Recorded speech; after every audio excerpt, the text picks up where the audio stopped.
আসসালামু আলাইকুম, সবাই কেমন আছেন? এটা হলো ইচা মাছ। আমি দুল দিয়ে রান্না করব।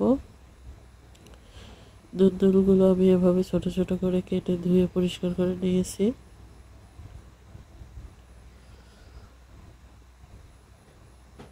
এটা হলো পেঁয়াজ রসুন, এটা আমি ভাজা মশলা হিসাবে ব্যবহার করব। কড়াইয়ে পেঁয়াজ রসুনটা দিয়ে দিয়েছি, এবার তেল দিয়ে দিচ্ছি, একটু জিরা দিব, এটা ভেজে উঠিয়ে নেব।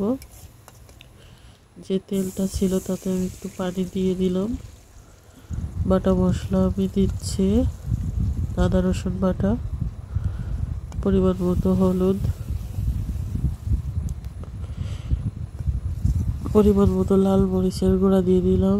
এবার পরিমাণ মতো লবণ দিয়ে দিচ্ছি। মশলাটা কষানো হয়ে গেছে, এবার আমি ইচা মাছটা দিয়ে দিলাম। মশলার সঙ্গে ভালোভাবে কষিয়ে নেব। মাছটা আমি কষিয়ে নিচ্ছি।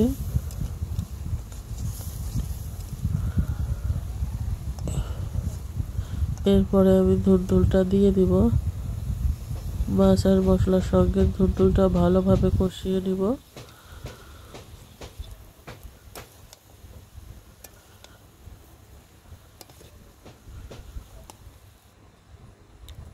এই যে মশলাটা আমি ভেজে নিয়েছিলাম সেটা বেটে নিয়েছি।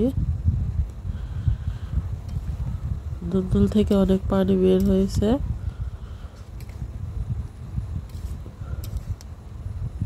এতে আর বাড়তি পানি না ব্যবহার করলেও হবে। যে বাটা মশলাটা আমি দিয়ে দিলাম।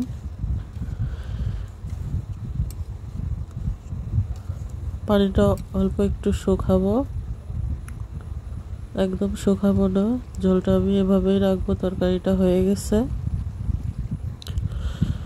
নামিয়ে নিয়েছি, অন্য একটা পাত্রে নামিয়ে নিলাম। খুবই মজাদার একটি খাবার হয়েছে। ভিডিওটা দেখার জন্য সবাইকে ধন্যবাদ।